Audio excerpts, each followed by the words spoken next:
want to tell you what it means to me so much to be able to come back to Cleveland to remember my father in this way. And I thank in particular Senator Sherrod Brown, who initiated this evening, first here in Cleveland, but a year ago also in Cincinnati at the Hebrew Union College, which is the college that actually saved my father's life and to which I owe my life, by bringing my father out of Europe and to this country in March of 1940. And I thank you, Senator Brown, and I have to say, this is a wonderful community, and I met my husband here, and I think we fell in love with each other because we were so in love with Cleveland, and we were so in love with the Jewish community here. And so we miss Cleveland tremendously, we really do. It was wonderful to see so many old friends and so many cousins. And at the same time, we miss some people who used to be here and whom we think about at this moment. This is a great community, it's a great city, it's a great state, and of course, think of what it means that you have such a person as Sherrod Brown as your senator. It's a tribute to you.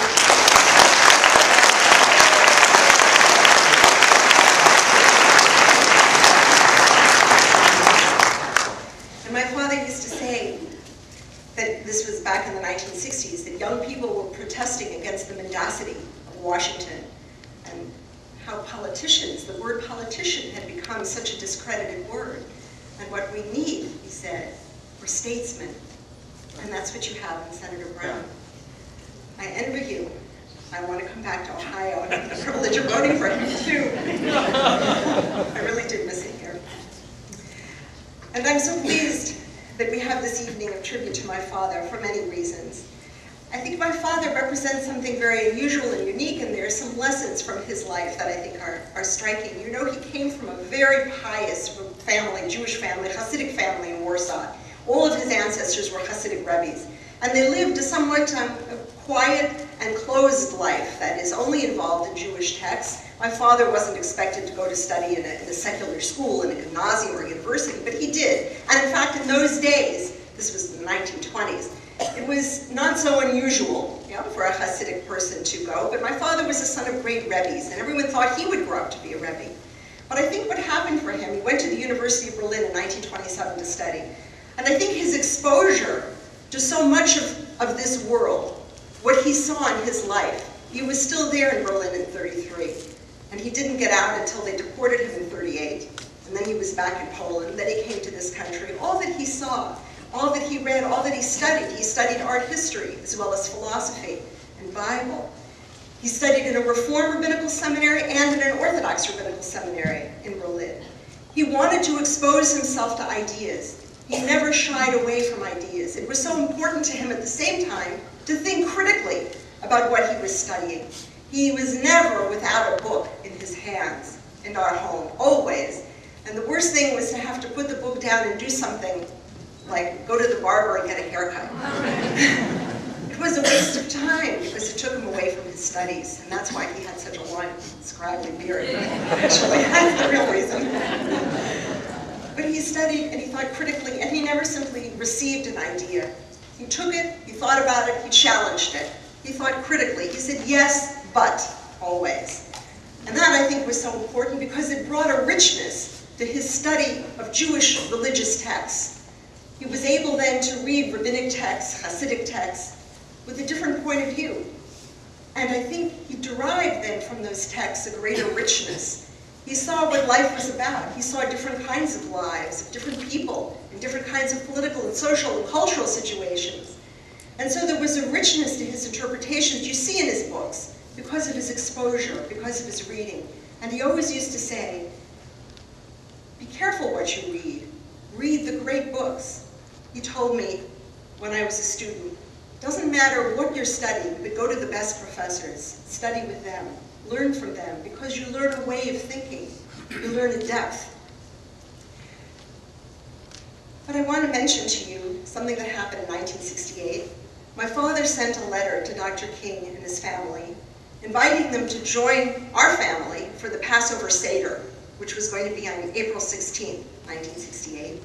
My father felt that given the centrality of the Exodus and the Civil Rights Movement, how wonderful it would be to celebrate the Seder, a Passover Seder, with Dr. King and his family. And I'm not sure if Dr. King went to Passover Seders at other people's homes, and I don't know what would have happened.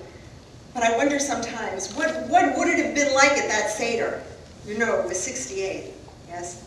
What would it have been like if the King family had joined us that Passover for our Seder?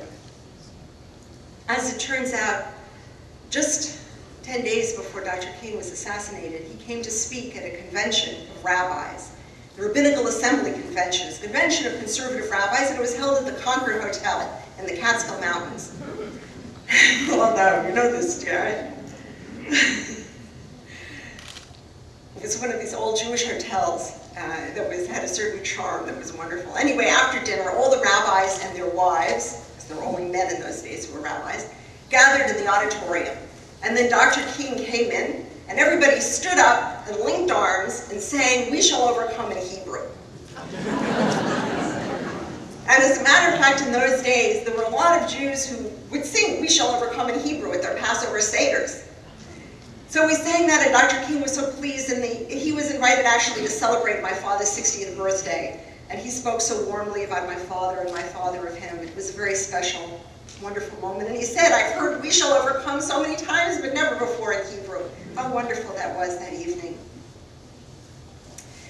I think that what was extraordinary for my father, first of all, was that coming from Nazi Germany in the 1930s, where he had written his dissertation on the prophets, to come from Nazi Germany where Christian theologians were saying that the Hebrew Bible should be thrown out of the Christian Bible, you know, the Old Testament out of the Bible because it was a Jewish book, and how could a Christian in Nazi Germany have a Jewish book, right? And they said that Jesus was not a Jew, he was an Aryan, and Hitler was doing the work of Jesus, which is to stamp out Judaism and the Jewish people. This is how they were talking, including one of my father's professors at the University of Berlin.